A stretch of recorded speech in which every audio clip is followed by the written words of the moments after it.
Hey guys, welcome back to Shoney Small Engines. Customer dropped off this Echo PB250LN. States it doesn't start. Also, it was sitting here for a couple days till I got to it and leaked some gas all over. So we got to take care of that. But let's first and foremost find out if this thing has spark compression. If we got those things, we can eliminate those from the equation and probably take a look at the fuel system. My guess, let it sit for a little while and the carb probably got gummed up a little bit, maybe some old fuel, I don't know, but we'll rule all that out. We'll, let's make sure that we have the spark and compression. So what I'm going to do first is take this. Well, I'll show you real quick that it doesn't start. So we'll cold start, prime it, make sure that the switch is on, and let's give it a bunch of pulls.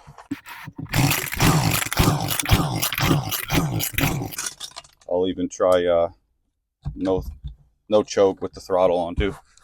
All right, so just wanted to show you, confirm that there's a non-running issue. I also see there's fuel starting to come out again. So let's get this air box off and let's get some fuel into the intake and see if we can get it to start like that. Okay, air filter's nice and clean. I'm gonna pull the throttle here and get some fresh two-stroke in there and see if we can get this to start.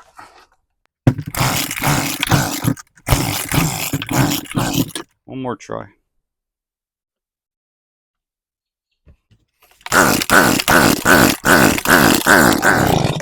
All right, can't get it to fire.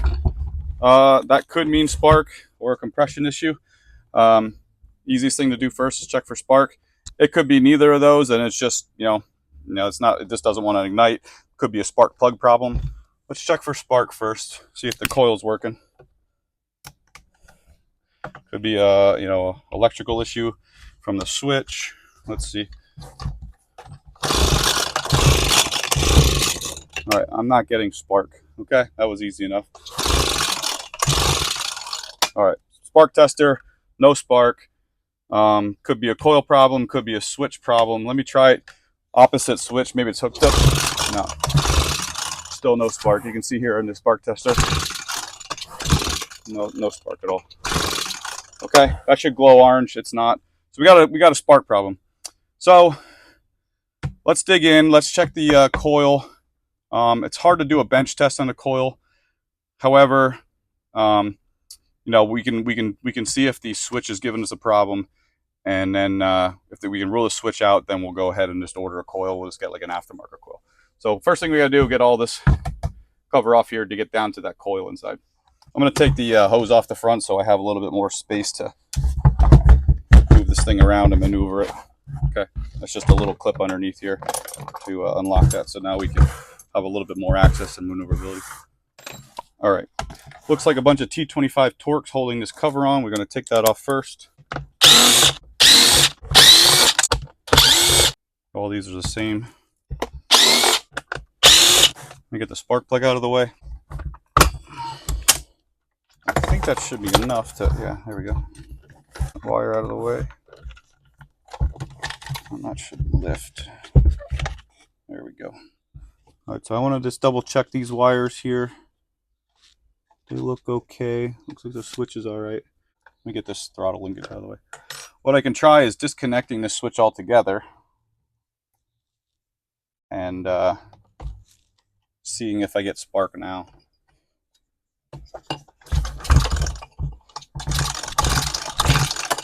Still no spark, so that just tells me it's gonna almost certainly be the coil. So we got to follow the spark plug wire to the coil, which is unfortunately back behind here. So we got to keep digging in and get more of this off. So I'm going to start taking the rest of these bolts off on the other side.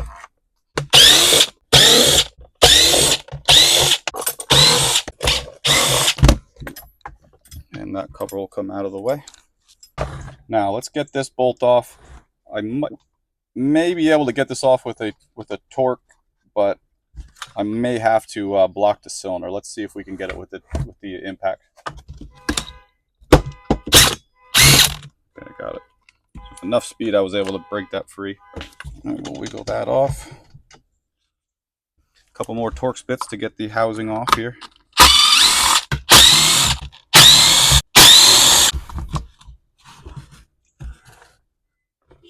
Okay, we go. Now we can see our coil. Let's disconnect this wire.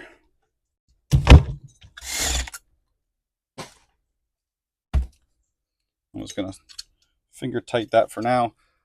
I'm going to have to order this coil. I don't have this. So we're going to get a new coil in, and we're going to see if we can get spark on that. If we get spark and it gets a start, I'm probably going to have to rebuild this carburetor. So maybe we'll just make a second video of how to rebuild that carburetor. But this video is going to be most likely just to replace this coil. Okay, there's our coil. So I'm going to look online, see if I can find an aftermarket one for this. It would probably almost not even worth buying a brand new OEM one. Might run you $100 when the machine's not worth quite that much. The machine might be worth $150 to somebody at maximum. So let's see if we can find. I've had good luck with the aftermarket. I can usually pick them up $20 around there. I could buy 5 of them to the price of a brand new OEM one. So I'm gonna go look for this, see if I can order it up, and then when it comes in, we'll put it back together and see if we can get this thing to start. All right, guys, got the new coil in yesterday. We're going to reverse the whole steps to put this back on. But before I do that, I want to do a quick like bench test here to show if there's any differences between the two. This is the old one. Here's the new one, and we're gonna do a couple ohm tests here, and I'll show you the different ones we're gonna do, and then the numbers we're getting. So we'll go with the old one first here, and I'm just gonna go here from the ground wire to the coil, and I'm getting 326 ohms. Again, I'm not sure what the norms are on this. I'm going to check this one, same thing.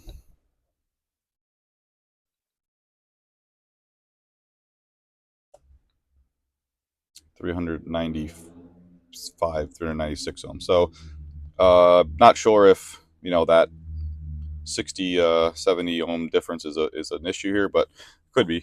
That's one test you're going to do. We're also going to check from the cap. Make sure you're on the metal to the coil. And now I'm all over the place. 300s, 400 kilo ohms, 200 kilo ohms. That one's kind of jumping around a lot. I don't like how that jumps around a lot. Not really settling in at a number. 200, yeah, it's all over the place. So we'll go again from the cap to the ground here. And I'm getting 5 mega ohms, 5.5, 6 mega ohms. All right, go here just from the cap on the new one to the coil, and I'm getting 2,000 kilo ohms. So that was in the 200s. So that's a big difference right there, right off the bat. It means we're probably getting a coil burnt up inside here, the wiring burnt up or shorted out.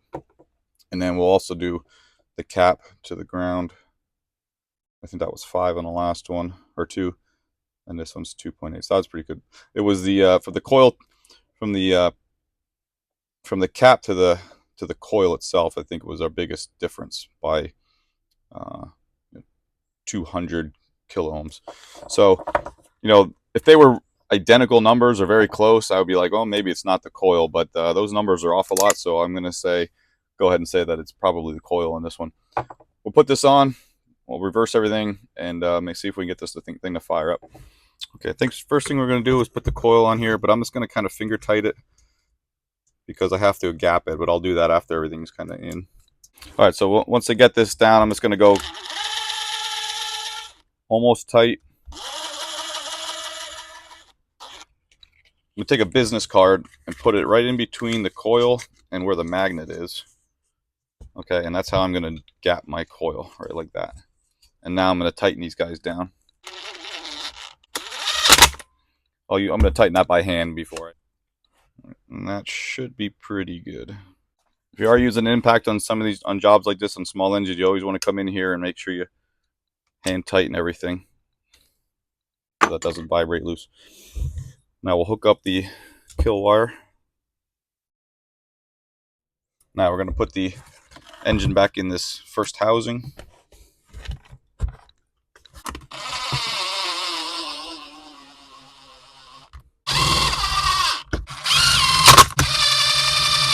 These 4 T25 Torx screws are different than the other ones.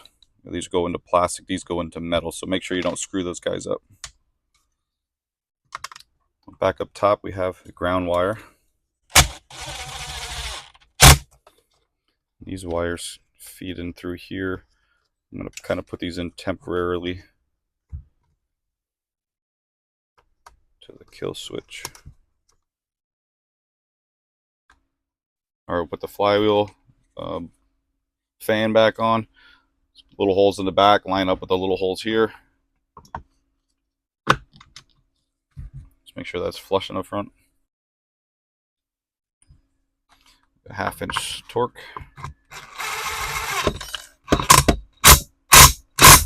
And now we can put this cover on.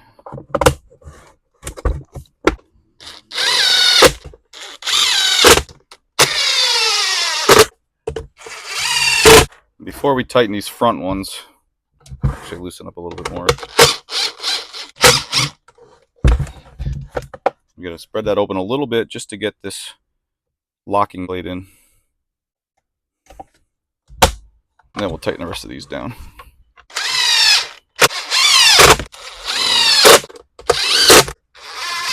Alright, one thing before I put all this back together is I just want to check the spark arrestor and make sure that that's nice and clear before I put this together, so we make sure that it's not an issue with running after it's all done. Okay, that's nice and clear. Looks clear in there too, so nothing to worry about there. Alright, now we check that spark arrestor, that's clear. Now we got to hook up the throttle with the trigger here. Alright, make sure it's on the back side of this piece so that you can set the auto acceleration. And then we have our throttle linkage. Have this little ball off the back here on this throttle cable. You're going to hook that piece around that like that, and that's plate going to go off the side plate here, and then that's going to slide in there, so it'll look like this from the back. Looks like that. So when I pull the trigger, it pulls it straight back like that. Now when we bring this other piece in, we got to make sure that we're not pinching anything in this whole section here. Alright, so now I'm going to remove the spark plug. It makes it a little easier to put this back together. The spark plug wire comes through here. Slide this switch through up top. Try not to pinch that piece of metal in it.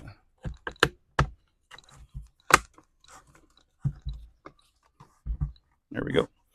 Takes a little bit of finessing. You got to wiggle things around. The side of the trigger has to go in this groove. The top switch has to go into those grooves. But eventually, and this has to slide in behind the carburetor here. So not the easiest thing to do, but once it's in, you'll know it's in. It clicks in place. We'll get these screws in to hold it in place.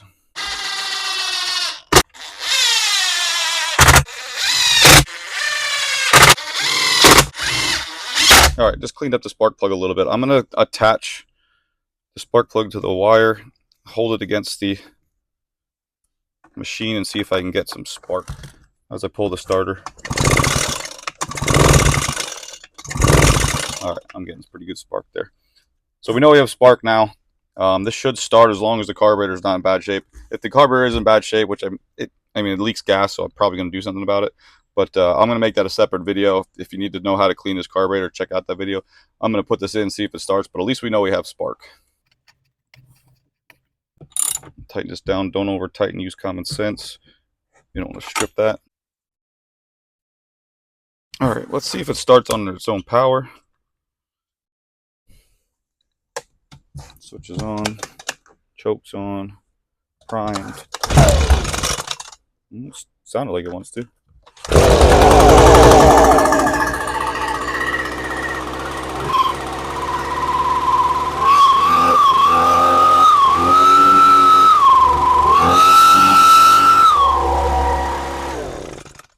Alright, sweet.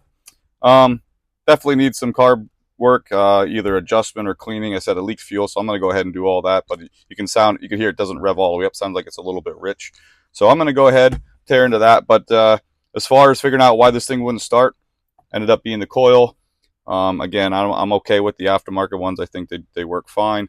if you got to do it every 5 years, so be it. But at least you're only paying, a fifth of the price of a new one, OEM one, maybe a quarter of the price. So, let me up in the comments if you have any questions. Check out some of my other material here. You can check out my channel there. Thanks for the support, guys, and I'll catch you guys next time. Thanks for watching.